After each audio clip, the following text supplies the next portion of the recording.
38선 밑으로는 골목까지 훤합니다. 핸들바 30년 먹다 보니 그리 됐지요. 역시 코너링이 훌륭하시네. 쉬우면서도 기본적이면서도. 근데 왜 자꾸 회전을 하는 거예요? 순환도로예요, 순환도로. 네, 반갑습니다. BTV 동재 바야키아 이홍련입니다. 안녕하세요, 이동진입니다. 지방에 출장으로 지비를 갔다가 네. 올라오는 길이잖아요. 아, 네. 오늘 주제가 영화 속 자동차로 알아보는 캐릭터예요. 네, 그래서 오늘 또 이렇게 또 어렵게 또 스태프들께서 이렇게 아, 장착하시느라고 쓰셨는데요. 최고급 핸들을 준비했고요. 네.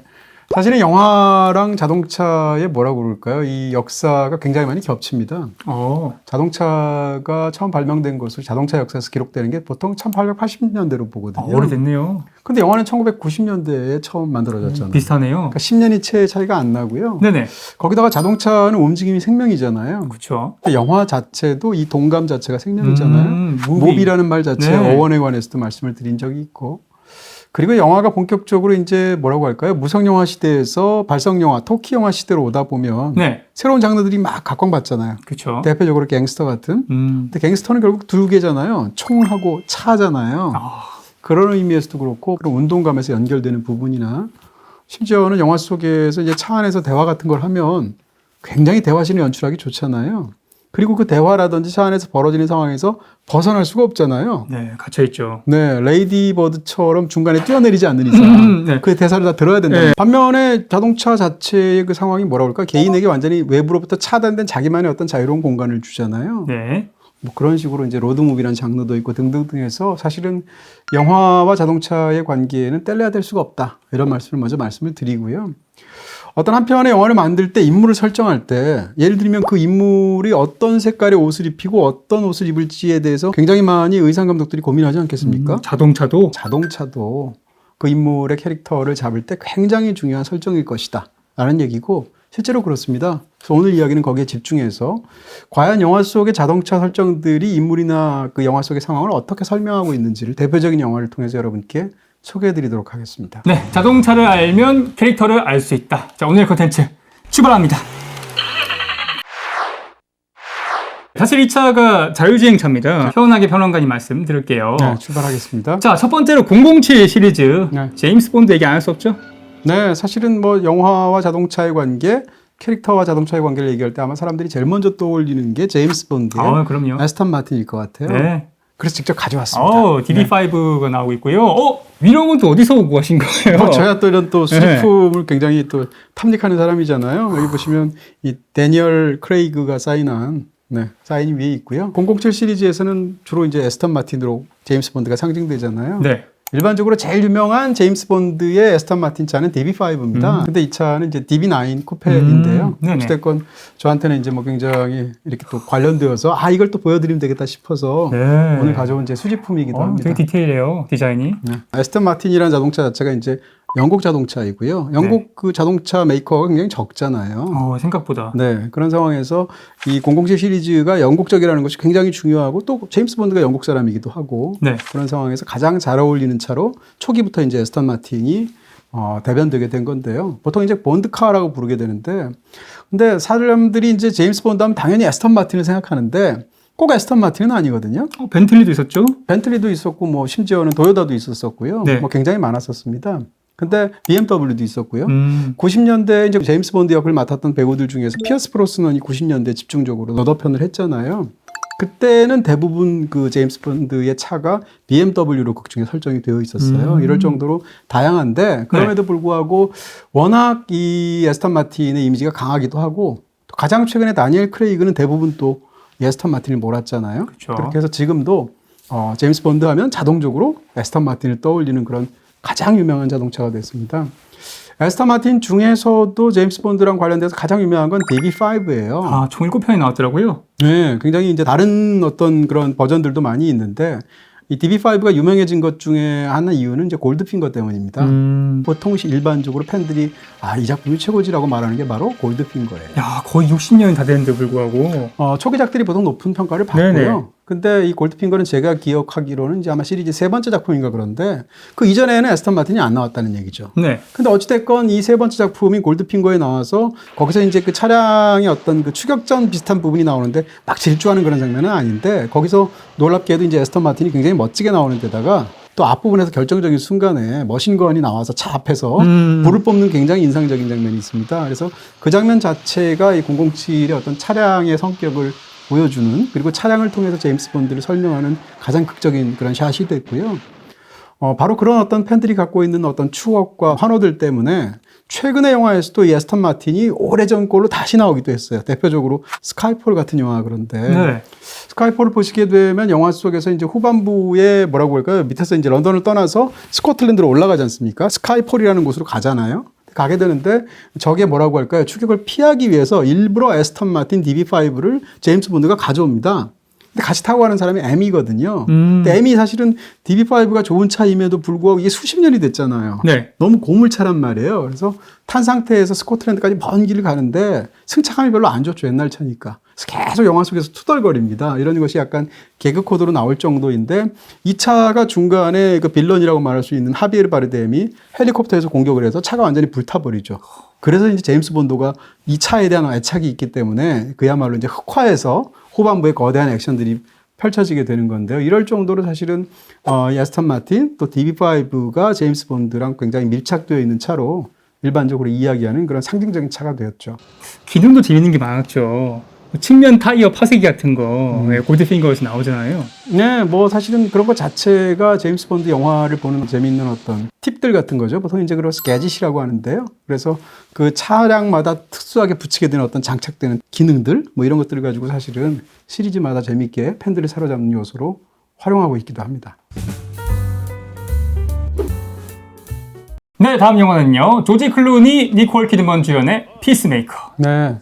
이 피스메이커는 여러 가지 의미에서 지금 중요한 혹은 흥미로운 위치에 있는데요. 이 영화가 드림웍스가 만든 최초의 상업영화 장편 극영화입니다. 최초의. 네, 그런 의미에서도 굉장히 중요한 부분이 있고요. 네.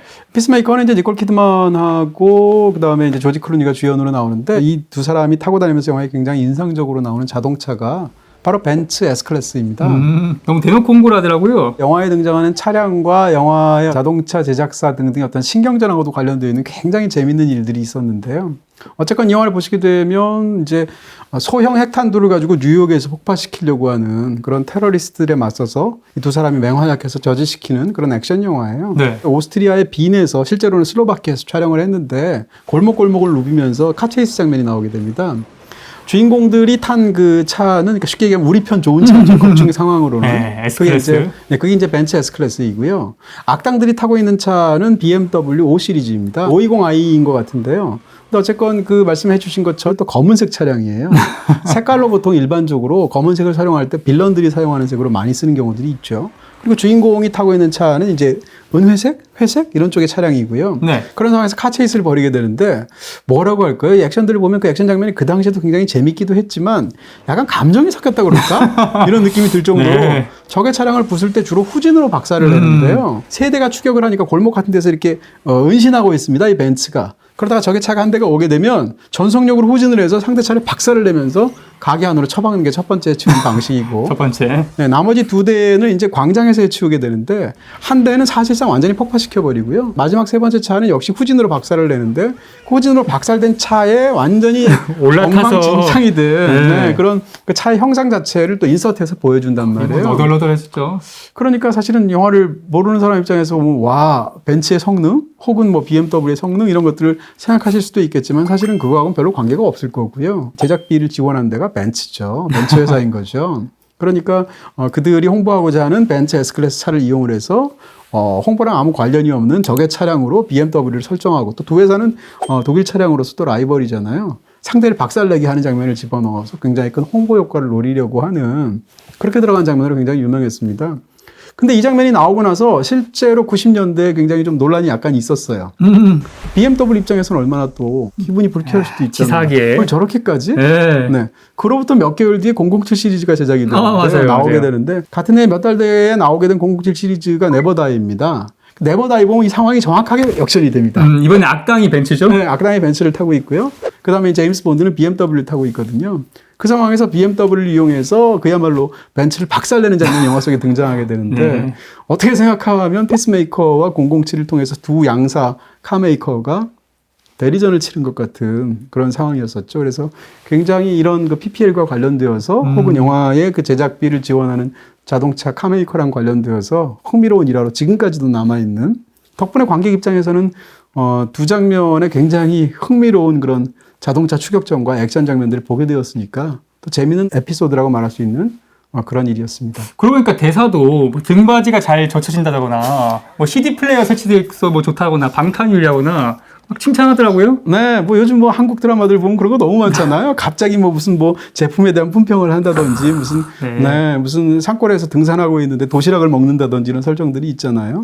다 비슷한 그런 어떤 원조 같은 상황이 아닐까 싶습니다. 다 같이 먹고 살아야죠.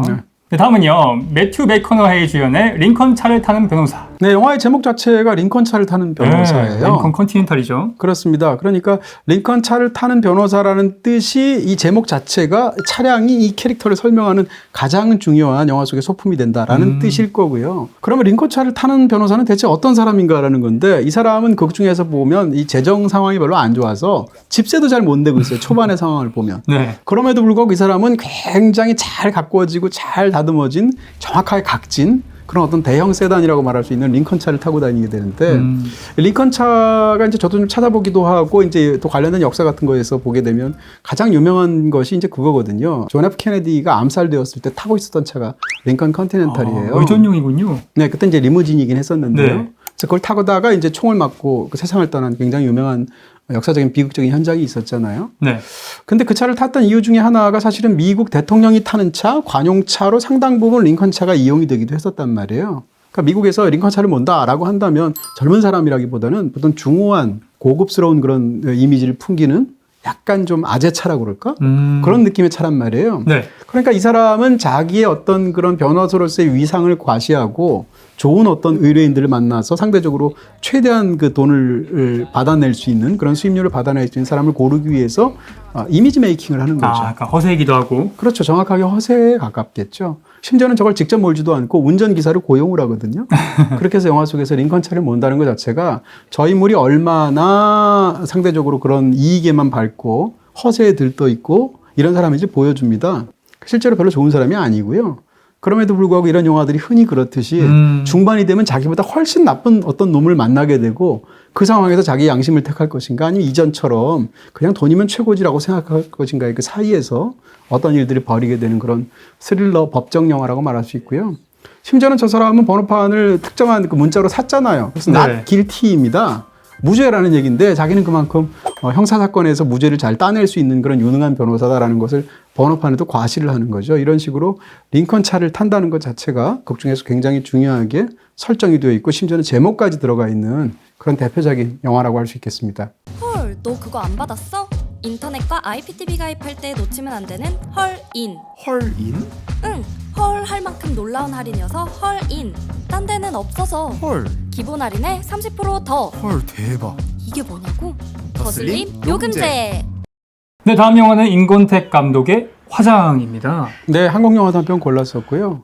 한국 영화 중에서도 이제 당연히 차량을 어떻게 집어넣느냐가 캐릭터를 설명하고 극 중에 설정을 이해시키는 굉장히 중요한 그런 소품으로 활용이 되고 있는데 화장이 바로 그렇습니다. 오랜 세월 이렇게 함께 살아왔던 아내가 암에 걸려서 죽어가는 이야기잖아요. 화장이라는 것이 이제 중의법을 갖고 있는데 그런 상황에서 아내가 세상을 떠나게 되면서 오랫동안 병수발을 하면서 아내 옆에서 그 모습을 봐야 하는 남편의 마음, 이런 것들이 한쪽에 있단 말이에요. 그렇습니다. 근데 이 남자가 타고 다니는 차에 이 사람의 성향이나 이런 것들이 고스란히 녹아 있어요. 이 남자는 뭐라고 할까요? 대기업에 다니고 있는 상무잖아요. 중역인데, 임원인데 이 사람은 나이도 이제 굉장히 중후한 그런 임원의 나이이기도 하고, 몰고 다니는 차가 뭔가 하면 기아의 K7입니다.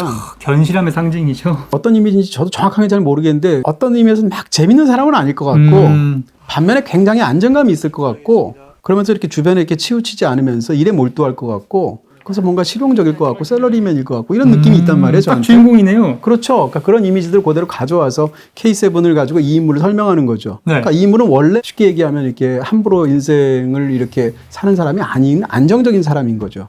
근데 아내가 이렇게 세상을 떠나게 되는데 다른 한 축에 또 다른 여성이 있는데 이제 가자기 회사에 대리가 있단 말이에요. 추대리.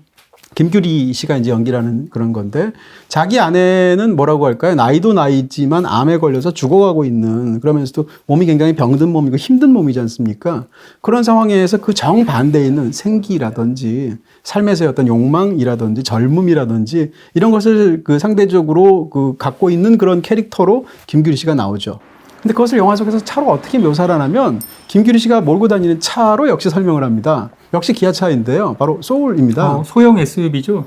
소울인데 소울 자체도 그냥 뭐라고 차가 이렇게 좀 눈에 잘 들어오는 차이기도 할 뿐더러 영화에서 색깔 자체가 그렇죠. 그러니까 이 차의 바디 자체가 하얀 데다가 위에 그 루프는 빨간색. 네, 빨간색으로 되어 있고 휠도 빨간색으로 되어 있지 않습니까? 네.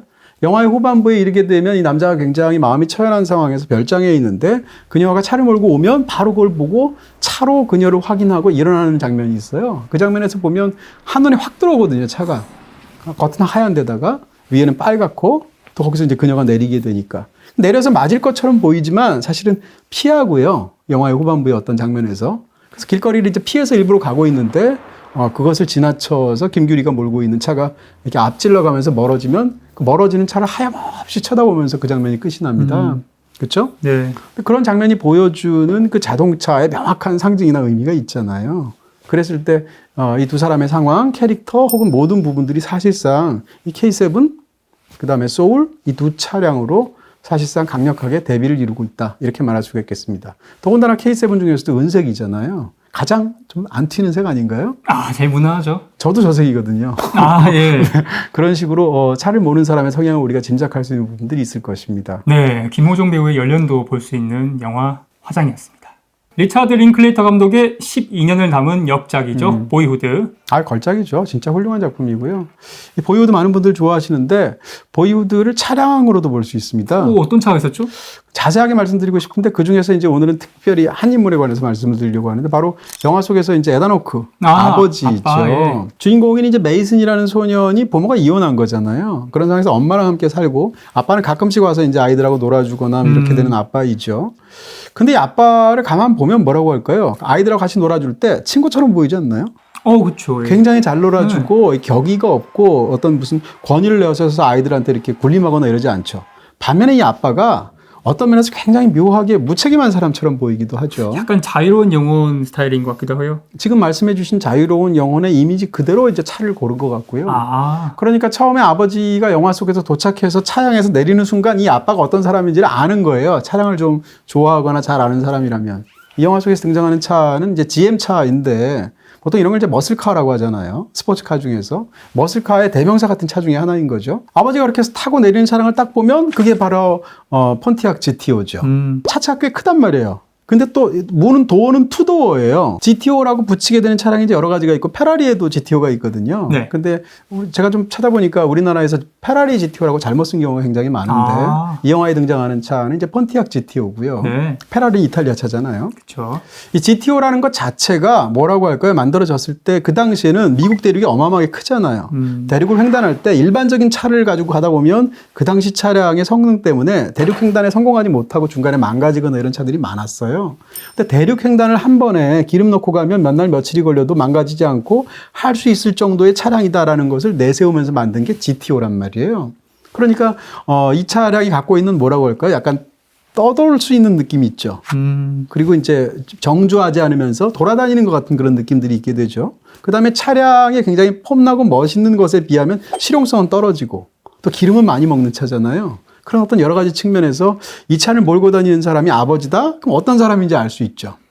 한 가정의 어떤 아버지인 사람인데 이 사람이 저런 투도어에다가 저런 스포츠카에다가 저런 폰티악 GTO를 몰고 다닌다면 그 사람은 말씀해 주신 것처럼 자유로운 영혼이죠. 자아 실현을 하려고 하고 남한테 보이는 게 좀 중요하면서 심지어는 아버지는 저 차를 중고로 사가지고 오래 몰았던 거거든요. 그러니까 어떻게 생각하면 보이는 것을 굉장히 신경을 쓰고 이런 사람이라고 볼 수 있을 텐데 그중에 이 아버지가 사실은 이혼을 하고 나서도 변변한 직업이 없잖아요.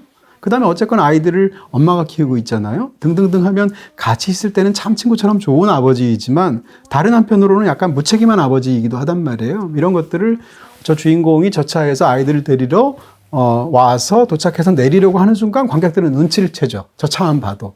이런 식으로 영화에서 설정이 되어 있습니다. 근데 후반부에 가면 이 사람이 차를 바꿔요. 무난한 걸로 바꾸더라고요. 네, 바로 이제 아빠도 재혼을 하게 되고요. 네. 그 아빠도 이제 어떻게 생각하면 주인공인 메이슨보다 훨씬 더 어린 엄마가 다른 그런 아이를 이제 낳게 되는 거죠. 그 아빠 입장에서. 근데 그때 아버지가 오랜만에 왔는데 차량을 바꿨어요. 맨날 오래되던 저 폰티악 GTO를 몰다가 새로 산 차량이 뭔가 하면 바로 다치 그랜드 캐러번입니다. 가치관이 바뀐 건가요? 네, 저 다치 그랜드 캐러번 일단 색깔도 딱 보시게 되면 영화 속에서 전혀 안 튀는 그런 은색 차량이고요. 네. 그다음 미니밴으로서 가정용 차이거든요. 그러니까 실제로 영화 속에서 아버지가 저 차량을 몰고 새로 사가지고 와서 문을 열었을 때 보면 그 뒤에 아기가 카시트 속에서 장착이 되어 있는데 아까 보여드렸던 그 폰티악 GTO에는 카시트를 장착 안 한단 말이에요. 그런 차가 아니란 말이에요.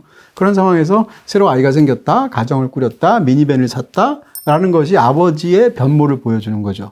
어떻게 생각한다면 가족의 일원으로서 아버지가 약간 철이 들었다고 그럴까요?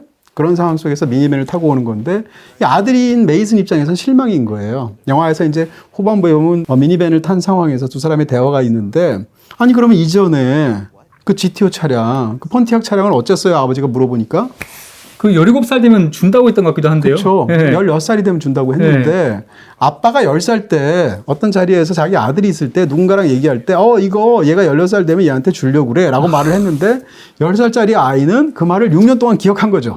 내가 16살이 되면 아버지가 주겠지. 근데 그 나이가 됐는데 아버지가 차를 팔고 다른 차를 타고 나타난 거예요. 그래서 아니 아빠 저 주신다면서요 라고 말을 했더니 내가 언제 그런 말을 했니라고 하면서 아버지는 그 말을 했다는 사실 자체를 기억을 못하죠. 이런 식으로 부자 간의 관계나 또 어떤 아이의 입장에서의 그런 실망감 같은 것이 이런 대사나 차를 바꾸는 상황이나 심지어는 아버지의 성격의 변모 이런 것들까지 보여주게 되는 차량으로 이 두 차량을 이용해서 영화에서 정확하게 보여주고 있는 것입니다. 재밌네요. 자, 다음 영화는 클린트 이스트우드 감독 및 주연의 그랜 토리노입니다. 저 포스터만 봐서는 뭐 범죄 액션 할 것 같아요. 굉장히 훌륭한 작품이고 감동적인 작품인데요. 그랜 토리노라는 제목도 아까 링컨 차를 타는 변호사처럼 자동차 이름을 제목에 반영한 것이고요. 네. 자동차가 영화 속에서 굉장히 중요한 상징을 가지고 전체를 관통하는 그런 핵심적인 소품이 된다 이렇게 말할 수 있습니다. 극 중에 등장하는 저 그랜 토리노는 말 그대로 이제 그 차 이름인데 그랜 토리노를 제가 찾아보게 되니까 대략 1968년도부터 1975년도까지 한정된 기간에만 생산되었던 그런 포드 자동차더라고요. 근데 영화에서 보면 이 남자가 은퇴하기 직전까지 포드 자동차에서 일을 했어요. 그러니까 쉽게 얘기하면 자기가 만든 차예요. 직원으로서. 그리고 이제 자기가 구매를 하게 샀는데 네. 이게 영화 속에 등장하는 버전이 1972년식이거든요. 그러니까 세월이 많이 흘렀잖아요. 그럼에도 불구하고 이제는 단종된 그런 클래시컬한 굉장히 멋진 차를 너무 잘 가꾼 거죠. 그래서 지금도 막 번쩍번쩍 윤이 나고 굉장히 폼이 난단 말이에요. 그래서 이 마을에 있는 사람들 중에 좀 약간 불량스러운 놈들이 이 차를 막 훔치려고 하죠. 차가 너무 폼이 나니까. 그러면서 시작되는 이야기를 다루고 있거든요. 그런 측면에서 이 차의 위치 같은 것을 알 수가 있고요. 왜 제목에서까지 이 사람이 애지중지하는 차를 내세울 정도냐라는 것인데 그랜 토리노는 사실 영화를 보다 보면 완전히 이 남자의 삶이나 무엇보다도 가장 자랑스러웠던 시절의 미국 자체를 상징하는 차입니다. 그런 느낌이 있네요. 그렇죠? 네. 차 자체도 그런데다가 1972년식인데 1972년도 찾아보니까 그때의 중형차 치고는 굉장히 크죠. 미국의 자동차 역사를 저도 이후에 좀 이렇게 찾아보게 되었는데 70년대가 되면 굉장히 이제 경제적으로 중요한 사건이 이제 오일 쇼크란 말이에요. 두 번에 걸친 오일 쇼크가 뭐 미국을 포함해서 전 세계적으로 굉장히 큰 타격을 주게 되었는데 오일 쇼크가 있기 전까지는 기름값이라는 게 별로 그렇게 비싸지가 않았고 상대적으로 그러니까 예를 들면 차량에서 기름을 얼마나 많이 먹는지를 따지게 되는 연비라든지 무슨 엔진의 크기라든지 이런 것이 관련이 없어서 더군다나 미국은 땅이 넓지 않습니까? 네. 그러니까 상대적으로 미국에서는 소형차를 타는 사람이 별로 없거든요. 그러니까 70년대 전반기까지는 그 중에서도 더더욱더 굉장히 큰 차를 탔단 말이에요. 배기량도 크고 차체도 크고 실내 공간 넓고 기름은 많이 먹고 그랬던 시절의 가장 아름다운 상징처럼 영화 속에서 자랑스러운 느낌으로 들어가 있는 것이 바로 그랜 토리노 차인 거예요. 연비는 참 많이 먹죠. 근데 사실 영화에서 보면 이 남자의 삶이 그렇게 자기가 생각하는 것만큼 자랑스럽지 않았었고요. 심지어는 영화의 그 전반부의 어떤 그런 상황을 보면 이 남자는 한국전에 참전을 해서 적의 병사를 죽였는데 소년병이었단 말이에요, 상대가. 죄책감에 시달리고 있죠. 거기에 죄책감에 시달리고 있고 트라우마가 있단 말이에요. 그 다음에 지금 상황에서 자기 아들하고도 사이가 안 좋아요. 아들도 자동차 회사에서 일하는데 아들이 일하는 회사는 일본 차예요. 그리고 아들은 일본 자동차를 몰아요. 아버지는 그게 너무 꼴 보기가 싫거든요. 더 자기는 포드를 다녔으니까. 그래서 아들하고도 불화하고 있단 말이에요. 이 영화에서 가장 중요한 건 그래서 이 할아버지의 꼬장꼬장한 꼰대 할아버지처럼 보이는 이 남자가 결국은 그랜토리노를 누구에게 물려줄 것인가가 영화에서 굉장히 중요한 부분입니다. 아, 의외 인물한테 가죠? 그렇죠. 영화의 후반부에 가면 완전히 이제 의외의 인물이 되는데 이 인물은 어떻게 생각하면 이 남자가 오래전에 죽였던 그 소년병의 나이랑 같은 아시아 사람이라는 공통점이 있어요. 이런 여러 가지로 돼서 어떻게 생각하면 미국의 가장 영화로웠던 혹은 미국의 가장 상징과도 같던 유산을 누구에게 물려줄 것인가? 백인인 자기 아들이 아니라 아시아에서 온 몽족 출신의 굉장히 어린 소년인 타오라는 소년한테 그 차를 물려주는 이야기란 말이에요. 그런 면에서 본다면 이 영화가 어떤 지향을 가지고 이 차를 이용을 해서 어떤 이야기를 하고 싶어 하는지를 명확하게 알 수 있는 부분이 있을 것입니다. 크리스찬 베일, 맷 데이먼 주연의 포드 대 페라리입니다. 세월이 흐를수록 자동차 영화로 점점 더 가치가 높아질 그런 좋은 뛰어난 영화가 아닌가 싶고요. 포드 대 페라리인데 이것도 역시 제목에서 두 차를 비교하고 있지 않습니까? 포드와 페라리인데 실제로 극중 상황을 보면 이제 르망 레이스 시리즈 속에서 이제 자동차 경주를 보여주는 그런 영화인데 포드와 페라리가 대결하는 영화처럼 보인단 말이에요. 실제로 그렇죠. 근데 영화 속에서 정말 흥미로운 것은 이 두 주인공의 상황. 한 명은 이제 크리스천 베일이고 또 한 명은 맷 데이먼이잖아요. 근데 크리스천 베일은 영화 속에서 페라리랑 겹쳐져 있고요. 그 다음에 맷 데이먼은 영화 속에서 포드랑 겹쳐져 있어요. 실제로 포드와 페라리가 카레이스에서 대결한다면 그 자체가 이상해 보이잖아요. 그렇죠, 사실. 포드 차량 그러면 대량 생산해가지고 가장 많이 파는 어떻게 생각하면 개성은 없는데 수익은 엄청난 그런 거대 자동차 회사인 거고. 대중차죠. 페라리는 소형을 장인 정신으로 만들어가지고 정말 막 이렇게 해서 꿈의 드림카이지만 대중적인 것하고는 전혀 관계가 없고 극중의 상황으로는 회사 자체가 파산 직전에 몰려있는 그런 상황에서 포드가 페라리를 인수하려고 한단 말이에요. 이런 두 회사의 상황은 극중의 두 인물의 상황하고 정확하게 합치가 되도록 되어 있습니다. 크리스천 베일은 극중에서 원래 영국 사람인데 미국에 살고 있어요. 그러니까 다시 말하면 이 사람은 유럽 사람이잖아요. 페라리는 이탈리아 차니까 유럽 차죠. 포드는 미국 차잖아요. 맷 데이먼은 극중에서 미국 사람이란 말입니다. 그 다음에 크리스천 베일이 연기하게 되는 이 인물은 남들하고 같이 일을 못해요. 혼자서 꼬장꼬장하게 자기 어떤 완벽주의적인 것으로 외골수로 일하는 사람인데 수공업으로 막. 네, 이게 페라리의 생산이나 페라리의 어떤 그런 뭐라 그럴까 기업가 정신하고 일치한단 말이에요. 반면에 쉘비라는 역을 맡은 맷 데이먼은 어떤 사람인가 하면 모든 사람의 비율을 너무 잘 맞춰요. 잘 파는 세일즈맨의 역할을 지금 하고 있단 말이에요. 그러니까 사실상 포드의 기업적인 어떤 그런 그 뭐라 그럴까 목표랑 그대로 일치하는 사람이라고 볼 수 있겠죠. 그런 상황에서 과연 변해야 될 어떤 시기가 오았을 때 그 사람 혹은 그 회사는 변할 것인가를 묻는 영화란 말이에요. 그랬을 때 포드와 페라리에 해당하는 두 인물은 사실상 이 영화에서 변화의 순간을 맞습니다. 거기서 어떤 방식을 보여주게 되는데 두 대의 자동차 회사인 포드와 페라리라는 회사 자체는 그 변화를 앞에서 변화하지 못하는 어떤 그런 서로 대조되는 상황을 보여주거든요. 이런 식으로 시작은 두 카메이커에다가 두 명의 인물을 겹쳐서 묘사를 하고 있지만 끝에 가면은 결국은 회사랑 개인들이 가는 방향이 달라진단 말이에요. 이런 식으로 이 영화는 자동차와 인물의 이야기를 엮어내는 데 있어서 정말 이상 정교하고 또렷할 수 없을 정도로 굉장히 잘 만든 그러면서도 아주 훌륭한 제목만 봐서는 무슨 포드 홍보 영화 같지만 사실은 전혀 그렇지가 않죠. 그런 면에서도 여러분께 강력하게 추천드릴 수 있는 멋진 자동차 영화입니다. 네, 오늘 소개된 영화는 모두 BTV에서 보실 수 있고요. 모바일 BTV에서도 보실 수 있습니다. 자, 이렇게 촬영하다 보니까 어느새 파이아케에 도착이 있어요. 네. 자, 이제 풀어주시고요. 네. 네, 저희 민낯입니다. 네. 예, 참 귀엽죠? 자, 그럼 다음엔 또 재밌는 신박한 컨텐츠로 찾아뵙겠습니다. 파이어! 이야.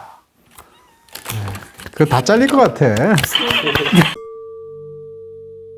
결합스 때 식은 아직 안 올렸지만 이미 가족인 두 사람을 위해 결혼 전에 할인받는 새로운 결합법을 소개합니다. 예비부부도 할인받는 요즘 가족결합. 월 최대 23,500원 할인에 매달 VOD 할인 쿠폰까지. 요즘 가족의 요즘 결합법. SK 브로드밴드. 가입은 비다샵 106 어디든 가넥스 때.